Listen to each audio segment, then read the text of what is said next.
another song worth singing down the road. Have this meeting come to order? Here, here.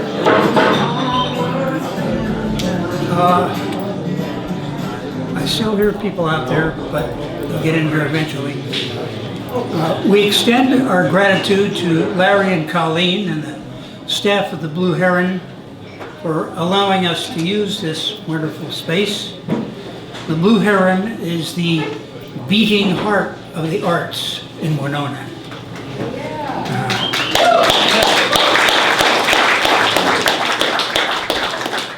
We'd also like to thank our sponsors, the Friends of the Winona Public Library, represented by Mary Farrell.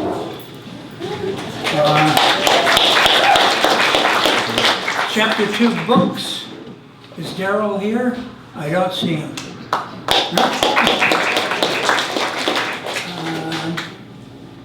Richard and Sarah Ricker. Lori Lucas. Penny and Joe Duffy, and the Great River Review.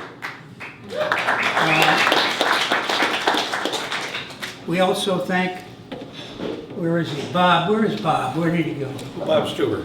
Where's Bob? He's incognito. There he is, Bob Stuber, the sound wizard of Winona. And always keep in mind that Chief Wapasha is sitting right back there, watching us, listening to what we have to say, the custodians of this place where he used to live. And related to that, I've been housebound for about a week, so I may be talking longer than usual. Sorry for that. So, news just in from Montana. The federal government just ordered interpretive signs at Little Bighorn to be changed or removed because they mention U.S. violence toward Native people, colonization, forced removal, genocide, and broken treaties. Now, the first time I visited Wounded Knee, where 300 unarmed men, women, and children were gunned down by the remnants of the 7th Cavalry. The sign said, "The Battle of Wounded Knee." And the local people had scratched out battle and written in massacre. And eventually the sign got changed. The state changed it, but it sounds like they're trying to change it back again. So, we need, I see some, are you going to read tonight? Sure. All right, good. Sorry about that.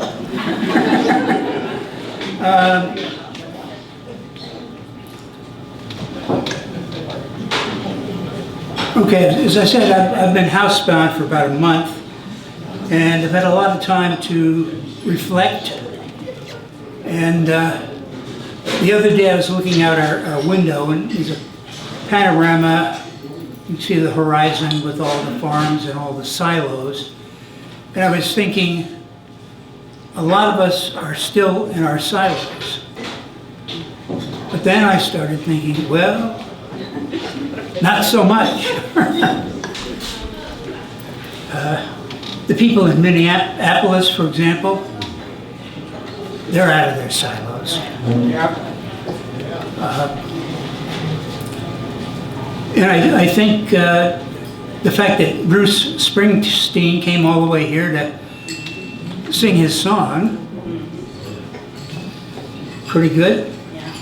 And my son, who lives about 3 miles from the site where Alex Pretty was shot, told me that there are cars driving around the cities with loudspeakers playing the streets of Minneapolis.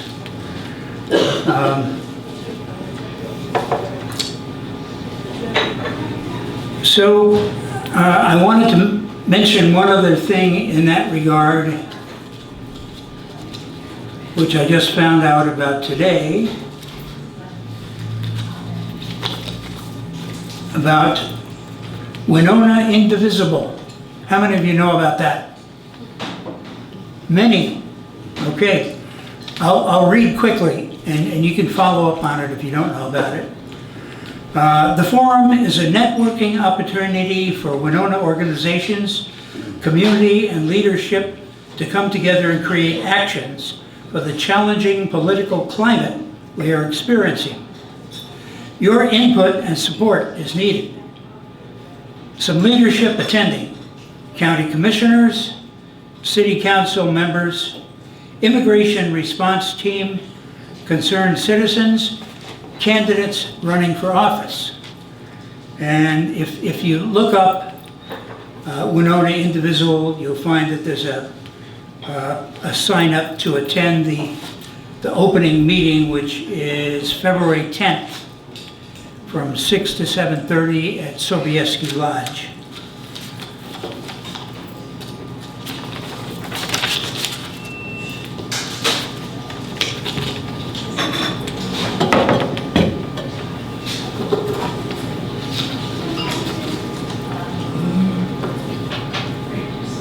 Is that a gnome, Michael?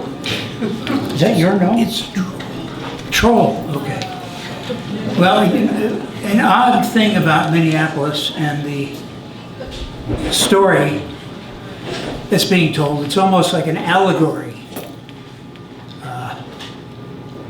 The two people who were martyred, good and pretty, and on the other side you have Bovino and Gnome as characters. I think that's pretty representative. And there are many others we could add into that formula.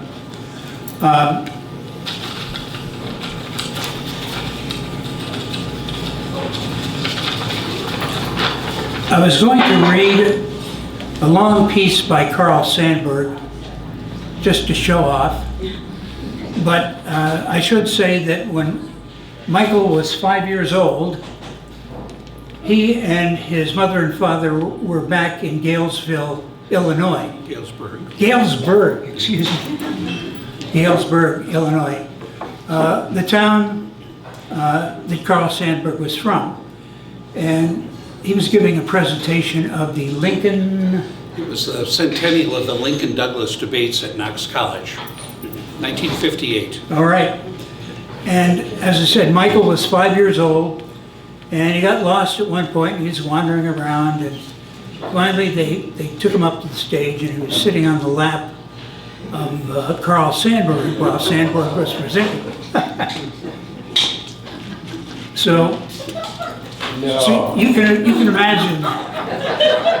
Did Michael tell you he's...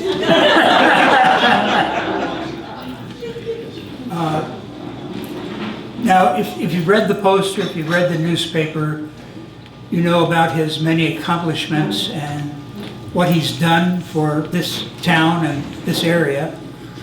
His degrees from Oxford, the Sorbonne, University of Kazakhstan. But here are a few facts about Michael that you may not know. He once cheated death, and death didn't mind.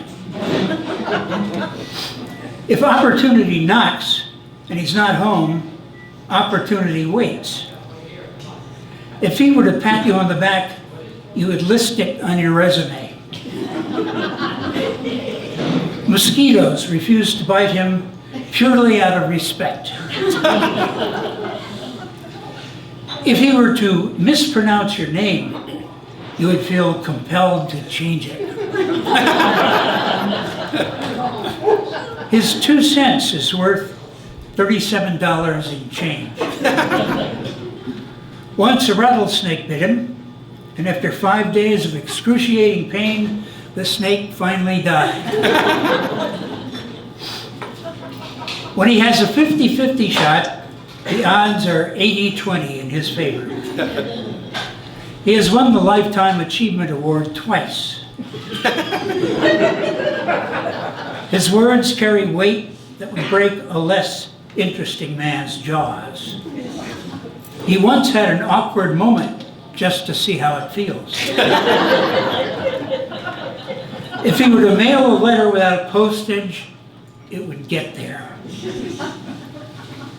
His blood smells like cologne. I'll come up and smell him later. His business card is simply, "I'll call you."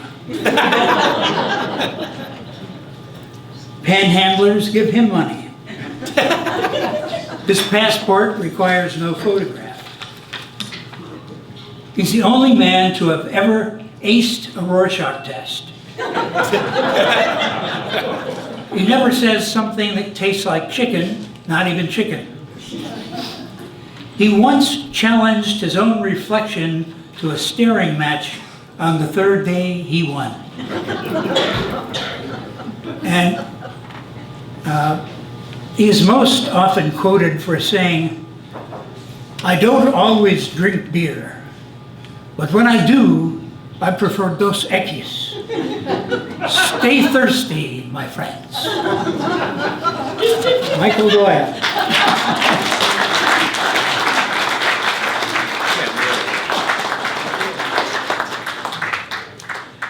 I think that's a different Michael Doyle, Ken. It being a common name, you're going to need this for the hook. Yep. Okay. Honestly.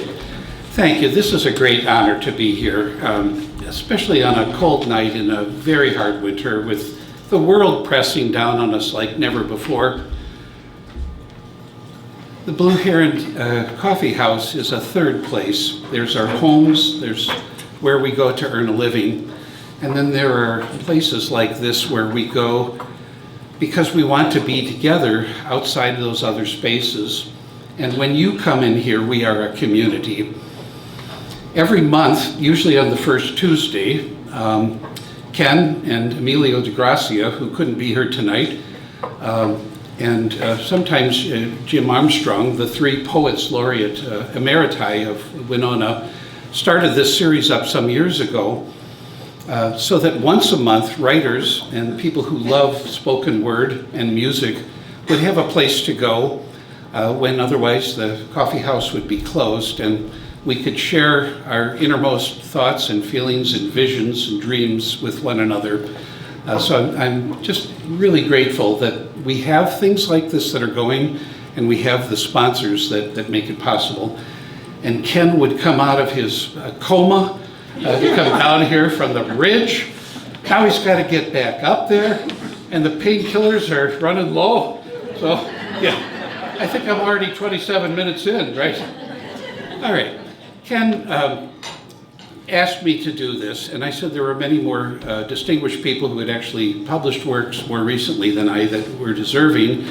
But there were a couple of poems of his that he liked when I read over the last couple of years at open mics. So he and Emilio said, "Why don't you come here and do one of these?"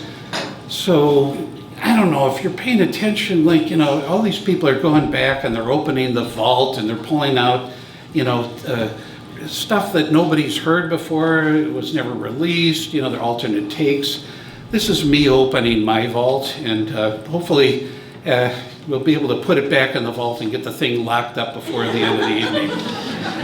Ken required a headshot. Mary Farrell came over the drop of a dime and shot the thing that you saw, which was wonderful. I mean, that you did that in under an hour, snapping away. That was fantastic. She wouldn't accept anything for it. She's here tonight video recording this so that my cousin Sharon McKenna in Chicago would have a chance to see this. So I hope we can find a way to get this recording up, and she and Joe Hayes will have a chance to enjoy it. Ken also said it would be great if you could give your presentation a title. So I said, how about Delving for Elvis? Well, it got nixed by the Presley estate. So then I said, well, what about Delving for Elves? And then the elves got pinched by ice, They're not from around here. They had an accent. So we're left with the trolls. So this really should be called Trolling for Trolls, but you know, the advertising's wrong. Just bear with me here. I do stand on the shoulder of a lot of people that helped me learn to find a voice and to express some things that were roiling up in me like they do in all of us. And one of them is Meridel LeSueur. This is a picture that a friend of ours snapped at the Powderhorn Park where the May Day celebrations were held for 50-some years. Heart of the Beast Theater would instigate these, and creatures would come out and embody and parade. There was music and poetry, and it was just breathtaking. In 1976, I wrote Meridel and asked if she would possibly come down to Winona and give a reading. Emilio helped to facilitate her doing this, and she appeared at Winona State University. She didn't have a place to stay that night. She was born in 1900, so mind you, she was already, well into her 7th decade of life. We were living on a 180-acre farm in Buffalo County, Yeager Valley, near Wamedy, and we invited her to come stay with us. And she did, and that was one of the most magical days and nights of my life. And I wrote a poem about her talk, her poetry reading, and I'll read that for you now, just to invoke the ancestors here. This one is called Meridel LeSueur Reading Poetry. The room fills with shock. Sound waves reverberate throughout the audience like a game show time clock. This poetry is the voice we have heard secretly in our own breasts and brains since coming into existence.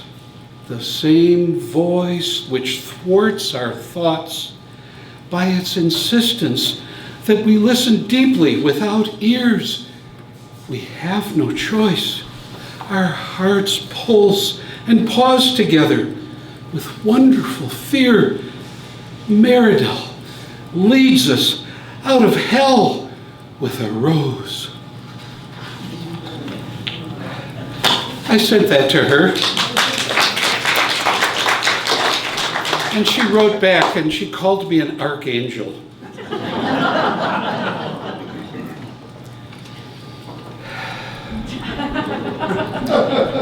So, the poem that I read a few months back that Ken and Emilio liked well enough to invite me to come and be a featured reading, I'll do for you now. It's called A Dream of Zhuangzi, probably mispronounced.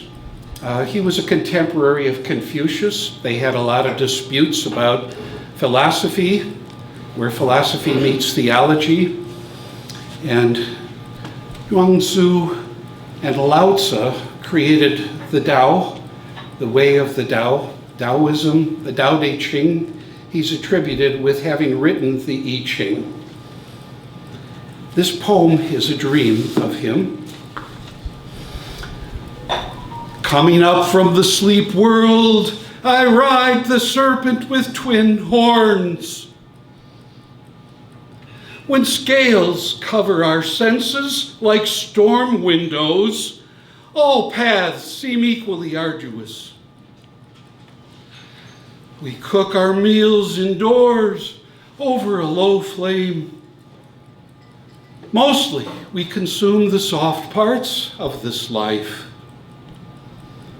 But because the language now is filled with dread, I am advised to maintain silence.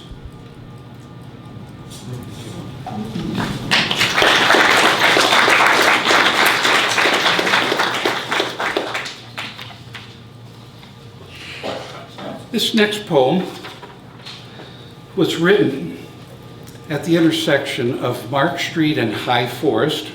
You may know High Forest, which is a block west of Mankato Avenue. It's not high. There is no forest. But some of you may know Joe Hughes, the raconteur, emeritus professor of classics, who is a historian of this community. He's descended from the Bamanic clan. And recently, he showed us an image that was a bird's eye view done about 10 years after Waukesha was removed by treaty and came to this place. And there's actually some, I don't know if they're actually trees, but there's some brush that was about in that location. So I was visiting a friend, Lynn Horness, one night, and I couldn't sleep. I was, in from the farm, couldn't get back for some reason, working at the Famine Foods Co-op late, and this poem came to me. It's called The East End Asleep. Deep in night, when all but their cars and dogs are asleep, the otherwise shaky East End becomes as placid as light. Then, some of the people's cars begin to moan far off, pause and rush each other from a start, screeching like a murder of crows, followed by quiet. The cars in their sound, in their element, like fish sunk into a din, then floating belly up, the people's air blue dream balloons hover aquatically over their houses like bobbers. Silence. When the watchdog's night shift report for roll call, nobody breathes. There is no air in fright as the waning moon distorts into a green sliver of light. Dog voices skip like stones across the slough of sleep, leaving rippling sound waves.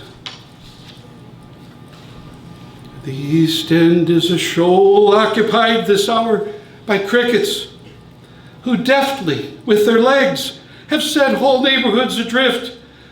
Houses float in rows like a fishing fleet. Out their open windows, people have cast their cares into the buoyant night for anchors. Some snag on tree limbs and imagine they are in a high forest.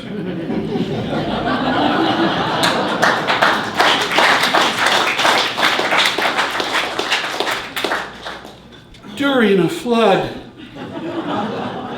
and this in a drought year, as unharvested crops fly off in the gullets of huge astral mallards.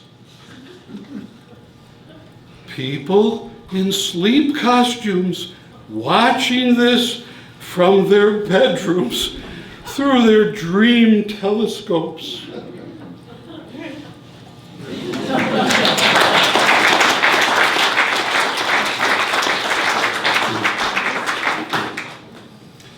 My beloved Eleanor Johnson is sitting here. She was part of Yeager Valley Farm, as was Peter Shortridge sitting there. I think it was 11 of us on St. Michael's Day, 1975, acquired this old dairy farm at the end of Yeager Valley, where today the Suncrest Garden Pizza Farm is. If you've ever been there, that's the left fork, the right fork end at our old place. Great River Wholesale Milling, until not long ago, started up in that valley. Now there's organic farms and dairies. When we were there, we were the first hippie farm in Buffalo County. And we were trying to raise food for Famine Foods Co-op, now Bluff Country, and the food co-op system, which was very robust in the Midwest and elsewhere. But this was really the epicenter of this food-to-table movement. And we couldn't figure out why we were bringing organically grown foods from Westbury in California when those very same things could be grown here. So this was kind of an experiment to see whether such a thing could be done. I lent the money that I'd been saving for a down payment on a piece of land to a friend who was living on Ellery Foster's farm in Altura, who bought a sorghum mill that had been manufactured in Madison, Wisconsin in 1862, and was determined he was going to produce the sweet sorghum that the co-op was selling, which, by the way, is the most nutritious sweetener known to humankind. It's got all those B vitamins in there. It's like blending blackstrap molasses with maple syrup. So it turned out that it was a drought-loving crop. John Ellery's place was up on a ridge where it was clay soil. Sorghum didn't work out except in dry years. So instead of getting my down payment paid back to me, we inherited this century-old sorghum mill. And plant sorghum we did. We're on the northernmost extent of where sweet sorghum is possible to grow, which we then learned. So I will tell you this. It was wonderful to be the only hippies in Buffalo County at that time. Tripolo County had all kinds, but Buffalo County, there wasn't really room for hippies. The ratio of Holsteins to people was 2 to 1. There were 28,000 dairy cows and 14,000 people, and so. But anyway, we planted sorghum, we raised the crop, and the only people who really cared about this besides the co-op folks were the old timers who remembered when they could go to Buffalo City where there was a sorghum mill and buy sorghum molasses for their buckwheat pancakes. And so now we became fast friends with the generation before those that couldn't figure out what these hippies were doing out there, and so that was good. This is a poem about how people came down from the Twin Cities co-ops as a brigadistas to help us harvest sorghum. And as people would say at the time, everybody is down there working and Michael is up in his garret writing poems about working.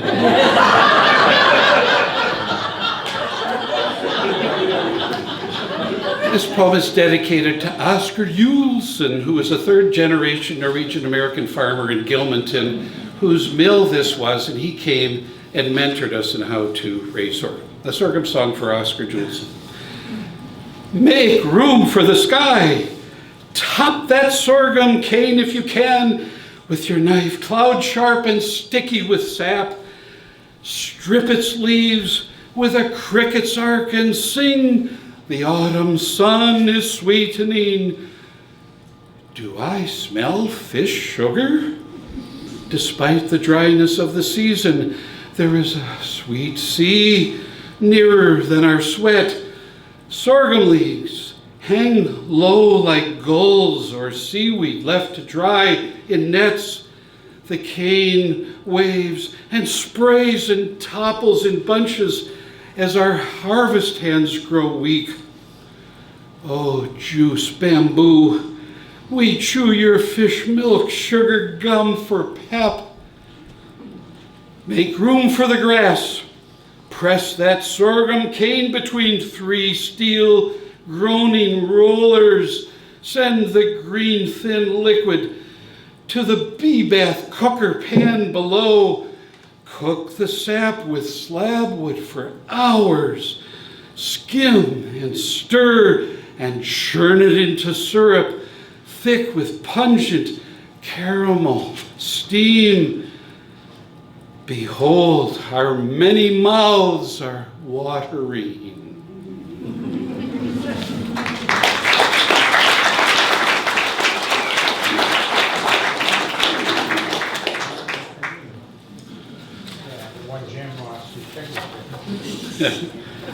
So for those philosophes out there who know Ludwig Wittgenstein, he was a philosopher who did a lot with trying to deconstruct language. That word didn't get used at that time, but essentially he began this process of interrogating how language makes meaning. Words set off the neural pathways in our brains and produce images, and somehow we comprehend and communicate in this, and it's all very mysterious. I graduated from high school here at Winona High in June of '71. I went up to Duluth to seek my fortune. And they said it wasn't the end of the earth, but you could see it from there. University of Minnesota Duluth was then called MUD because it was a construction project. They were erecting buildings and trying to become a credible higher education institution. And my friend Phil Glendy from Winona invited me to come up and stay with him while I looked around for work and sought my fortune. I went with him to one of his classes in philosophy at MUD, and this was the lecture on Wittgenstein. And so everybody else was taking notes. These were my notes. Reading Wittgenstein. The chalk is in his hand. The hand is in his pocket. The chalk is in his pocket. The pain is in his foot. His foot is in his shoe. The pain is in his shoe. The pain is in his mind. His mind is in his shoe. His shoe is in his mouth.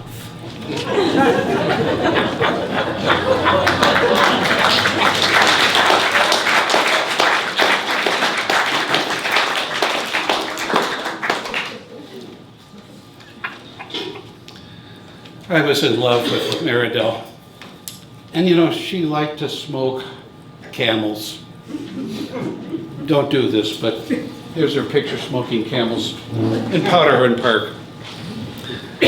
So I wrote a love poem for her. Our daughter, Gwendolyn Meridel Doyle Herbert, is sitting in the back, named for Gwendolyn Brooks and Meridel Lesueur. So she bears the names of poets. Nocturne. The mother pearl of moon is sheerly buried in the lithe sky. I want to go on like this, smothered in the cloud tissues of midnight. My wings drawn back and folded like a prayer. Thy endless caress.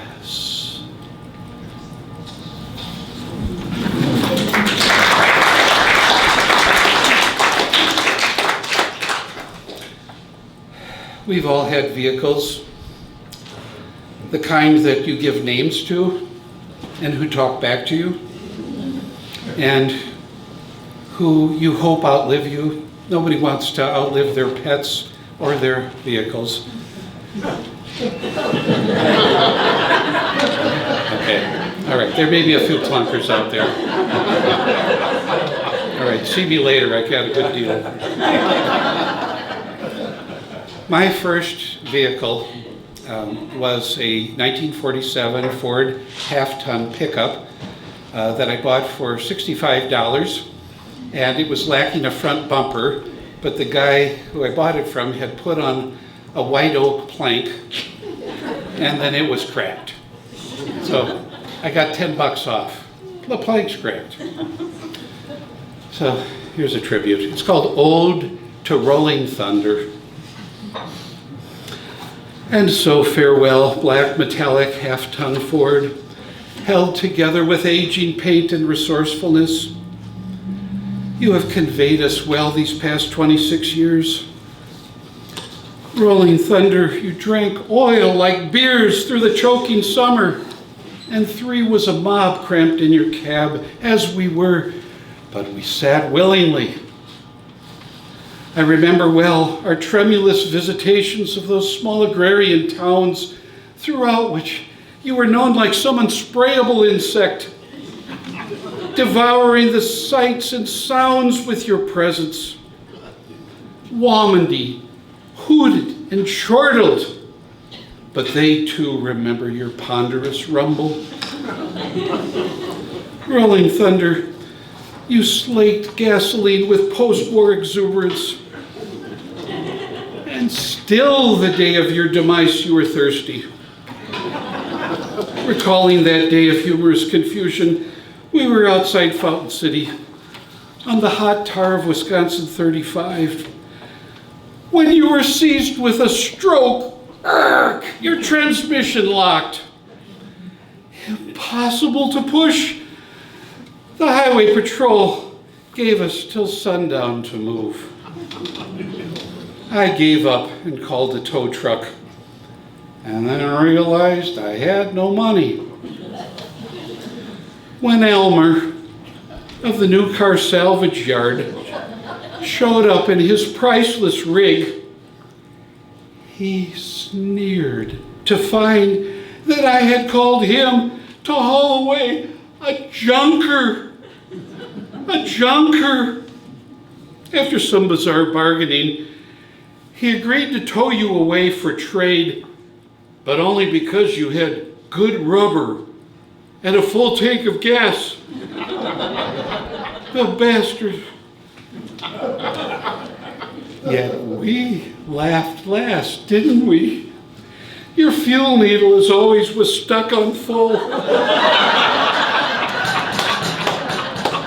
Even though you were emptier than my billfold.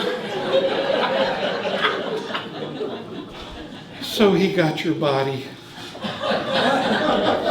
But your soul, rolling thunder, your soul is still rolling in style.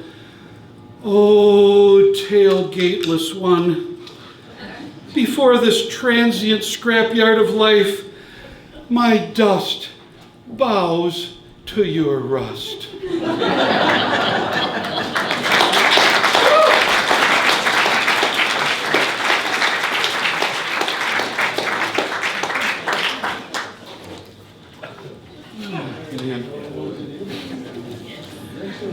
Bob Shaw's not here, but if he were, he would appreciate this. I dedicated this poem to him. Bob used to live in a farmhouse in Cedar Valley. I grew up across the street from him and his family at the foot of Main Street here in town, back when the Princess Winona statue had been moved from Central Park to there, and before it got moved down to the Winona pedestrian mall at 3rd and Center, and before it got moved to its current home, where she looks really beautiful with her restored fountain and that. I guess there was some time at Winona State then too, come to think of it. But in any event, I wrote this poem for him. It's in 2 parts. It's about this moment for the period between when I returned from Duluth and when I started working at Famine Foods as the first paid staff member there in 1974. I was living largely by myself on this rent-free cattle farm that was 30 miles from Winona in the town of Montana. No relation to the Montana that's been evoked in here. In any event, it's in 2 parts. Wintering in the Hollow, Part 1, Silhouette. Umbilical wood smoke. Orion in the fetal dark. Cheshire smile of the moon. Part 2, Dream. With shadows for blankets and a cast iron pillow, I radiate about the room, an ashen, spectral hemisphere of slumber.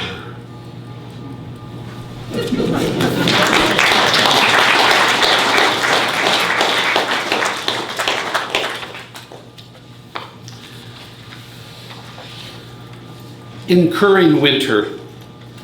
This is for a poet and a prophet by the name of Nor Hall, who interpreted Carl Gustav Jung and tried to help us interpret the universal unconscious that recurs everywhere you look once you know how. She said in one of her works, by denying the shadow side, we incur it. Incurring Winter. It is late. A single plume of hoarfrost stencils the window pane. Something in me wants to grow broad and sleep, that low thing I loathe. The glacier of my sheets is supernaturally white. Where it ends, the warm world lies to hibernate. I wake to find boulders at my shoulders. Up on all fours, I feel the word no brooding in my chest with its flickering torch. How else to resist this listless dark inside me? My hide thickens as winter comes. Tiny seeds drowse in hard shells. Under quilts of snow and lulling wind, in resignation, I rest, clenching my heat to the bed like teeth. All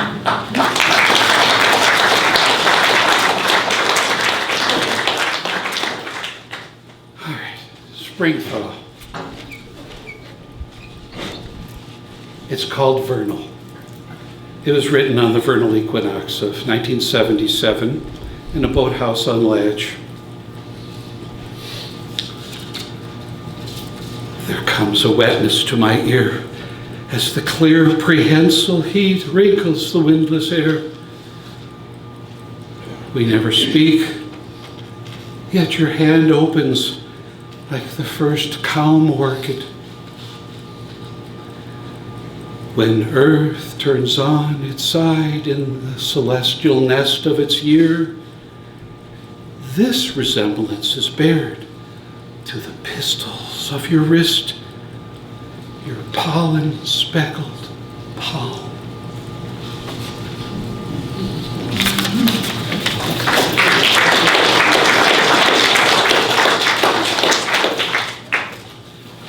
Three more. Mercifully, they're all short.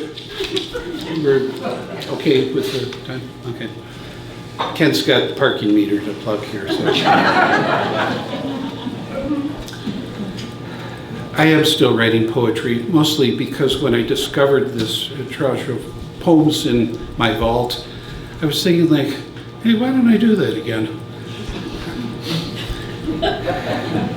I don't know, some of you are here from Fountain City.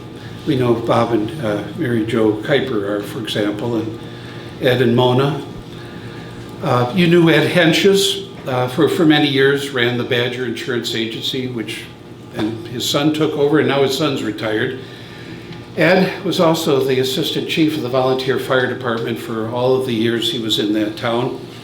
He was a Korean War veteran, and crucially to me, he was the mail carrier on Rural Route 2 Fountain City, and I became his substitute carrier for 1 year where he showed me the ropes, and then Smokey retired and went back to tending bar, and I got my own Rural Route 1 Fountain City Post Office mail route, and I was well prepared for it because Ed Henches had taught me how. I saw an obituary for Ed's wife, Betty Jean, in the paper in October. And I learned from that Ed was listed as living in Winona. So I tracked him down. And I didn't want to go empty-handed. It was right after Thanksgiving. And I thought, well, why don't I write Ed Henches a poem? So I did, and this is it. I brought it to him, and his daughter was there, and she said, "Don't you want to read it, Dad?" And he said, "I can't read." His eyesight was failing, which was a shame because he was in the Sugarloaf Senior Living Community Apartments. He had a bay window that was facing due east, and at that very moment, the full November moon rose and was shining on us like it was a fourth person in the room. And I said, "Ed, take a look at that." Well, he couldn't see. So his daughter asked if I would read this to him, and I did. So I'll read it to you. Poem for Ed Henches. Picture a hand-carved duck decoy It looks substantial, but is light as a leaf bobbing, buoyed, purposeful, shaped to be noticed from above, attracting fowl from afar, out of one, many. Painted to blend in, on the surface inconspicuous, floating among actual birds of feather. The real McCoy.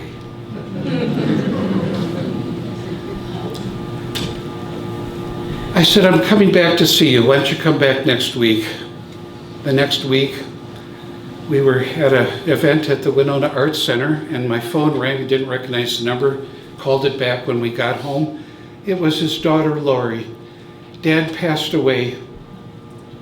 I wanted you to be the first to know. He really was looking forward to you coming back to see him.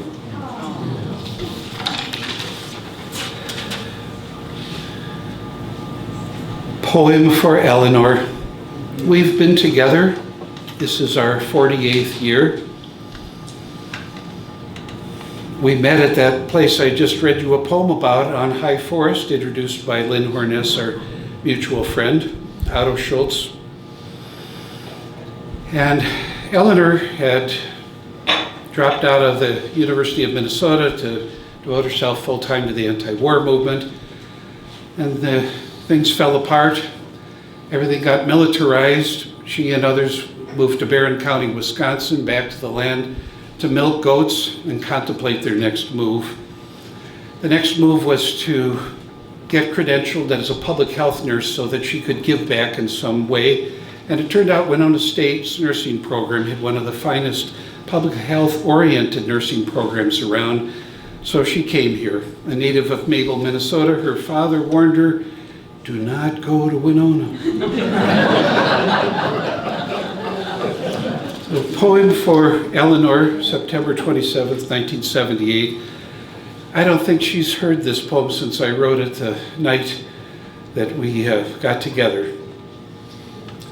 7 a.m., the fall light rising over the Buffalo Bluffs. Sumac steals its color from this light to make a scarlet garland. Smooth warmth in your arms, a placid river channel in its bed, reflecting the round dawn, duckweed whirls, contours of light thrown down before the sun, a warmth before words. You came to this place to study the healing touch, the better to heal yourself through others. Here, where houseboat dwellers salvage what they can from the slough for shelter, the wagon bridge, a praise of arches at this hour when fish feed beneath your floating bed. Your hair no longer belongs to you. Your features memorized by these sheets become a latch island shroud drawn across your hips. I trace the tented arches of my fingertips on your back, as relaxed as before birth. Our lives aspire to a higher ground, but our dreams lead us back to the river's edge. Where will we go when this river becomes a highway of ice? Your tart love smell, the imprint of your lips, lingers on mine all morning.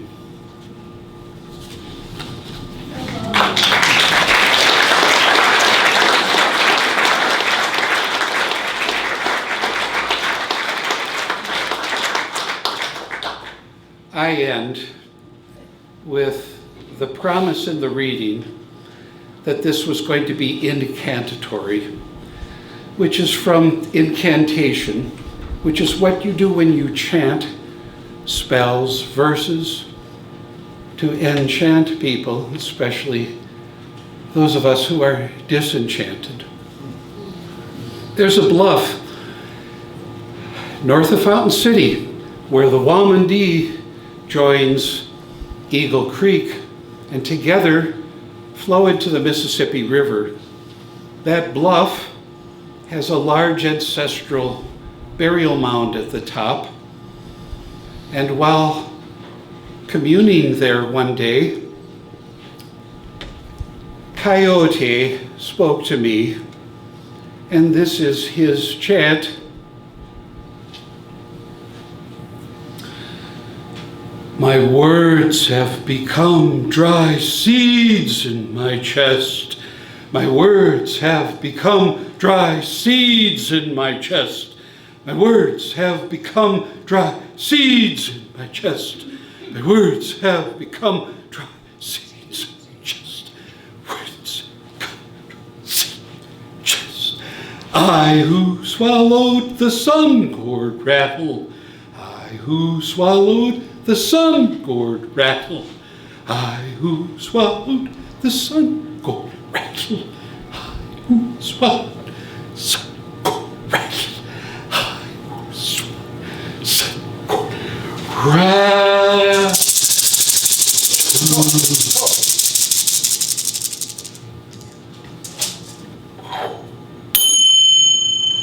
It is finished.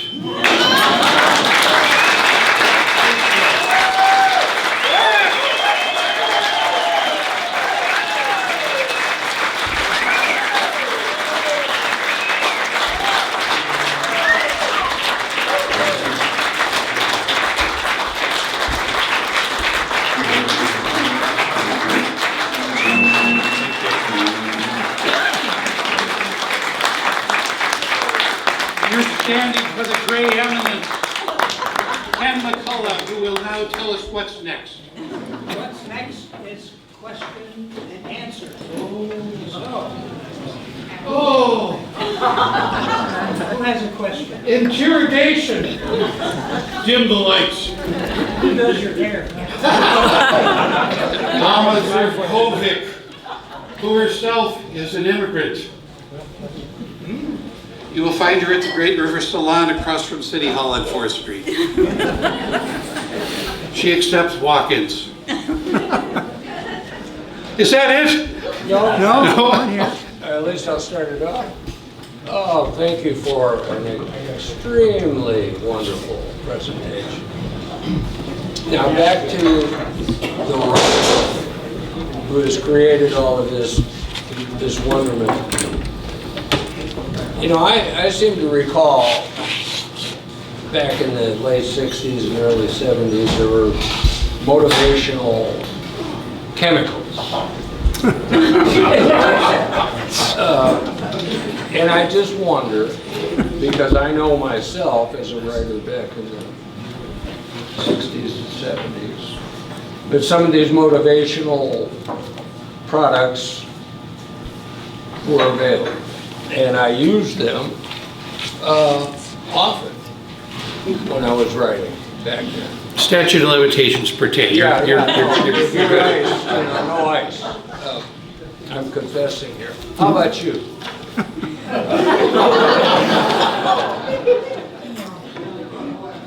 I will keep this brief. I did experiment with drugs such as LSD, mescaline, psilocybin, and of course marijuana and hashish. Like most other heads I knew, we eschewed the so-called body drugs, which through repeated use were addictive, preferring instead mind drugs that expanded one's consciousness without creating dependency. When acid and similar drugs began to circulate in Winona in the mid to late 1960s, counterculturists like me heralded them as though they were fire stolen from the gods. We were not alone. No less than Henry Luce, the publisher of Time and Life magazines, reported on his own use of LSD in the pages of those mass market periodicals and glibly speculated that widespread use of that drug might someday make religion obsolete. What did I learn from my experimentation? Just as astronauts and cosmonauts were then racing to explore outer space, those of us who used psychedelics purposefully in the 60s began to plumb the depths of inner space. I came to understand that planes of consciousness exist on a spectrum analogous to that of wavelengths, which span from light to sound. I grasp the potential for human beings to tune into frequencies that are beyond the reception of everyday consciousness, which we refer to as consensus reality. Most of the time, our waking awareness is figuratively tuned in to a narrow band on the AM dial. Psychedelics allowed me momentarily to receive signals from, say, FM, XM, and frequencies beyond the normal range of awareness. On more than one occasion, I even fleetingly heard, or better, experienced, the fabled music of the spheres, the mellifluous blending of all vibration into the sacred Om, Amen, of the world's ancient religions. How do I know this to be true? How do any of us know anything? Let the philosophers debate epistemology and ontology while I lift the still dripping epiphany from the developing bath of memory.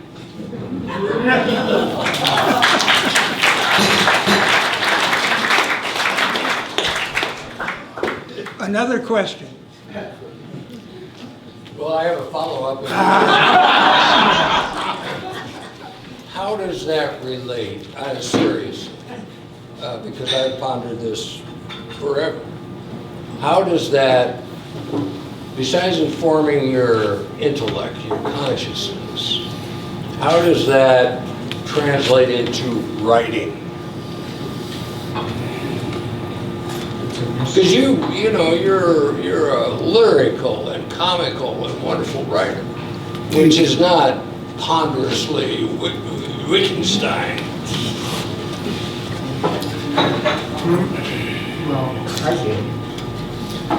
So I drum for the rallies on Monday at Main and Broadway. I'm often not alone. We've been doing this since March 3rd and have only missed one Monday. There are people in this room who are responsible for turning us out there. And often people come up and they say, I would love to drum, I just don't know how to do it. And my response is, do you have a pulse? If you have a heartbeat, you have a beat. And I think that the language wells up in us from this very deep well, and it's not easy to tap into. Some people, maybe it is, I don't know. But I think there is, well, we're here for amusement. And it comes from the muses, which were the Greek goddesses, the divinities of certain artistic genres, one of which was poetry. To be amused was to be possessed by the muse, which was terrifying. So if you could survive it, you could channel. And then entertain, which means to be between two worlds, to be entre, between. So part of what this thing called poetry gives us an opportunity to do is to go down into that very deep aquifer, which is not ours alone. We tap into it, others tap into it, and to bring that to the surface, and hopefully to give it out to others as a gift. Well put.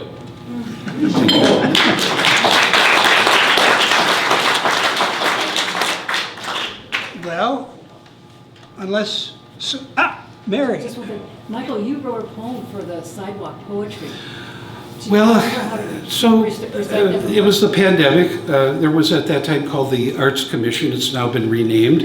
In fact, the Poets Laureate grew out of that commission. They decided to rename it a Creative Laureate, and I think it still exists. But the first three were the ones that came together to put the series together.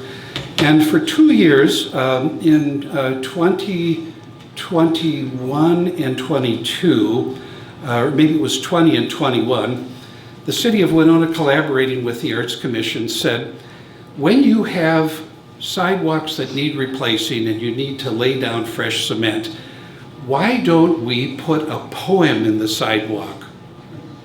And so they did, and there was a contest. 10 people were selected from however many submitted, and on the second go-around, my poem was accepted.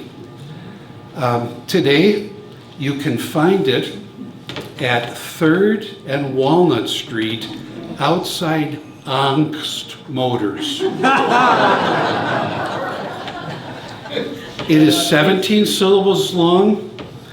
It was written during the swine flu epidemic when I was in that farmhouse by myself in Montana Township. There was a wood furnace to stoke that was in the cellar, and I was on the second floor freezing, looking out the window, and this was what I saw. Buffalo, mirage, the limestone bluffs get up and shake their shaggy manes.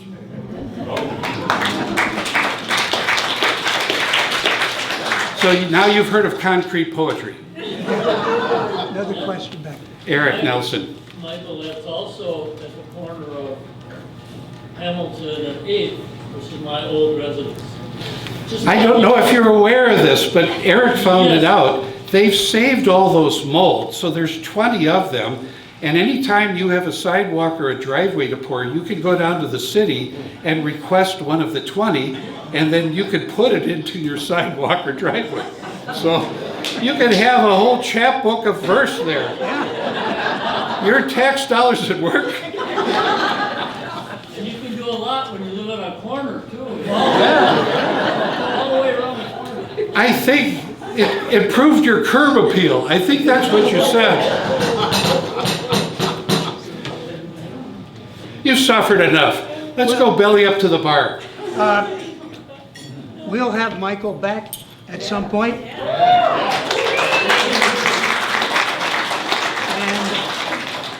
we're still juggling people, but I think next time John Reinhardt will be the reader, and the month following will be Hyde Erdrich, sister of Louise.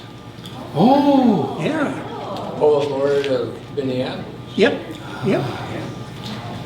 So we're now going to take a break, and after that we'll have an open mic, and it will be a good one with a few surprises. So thank you.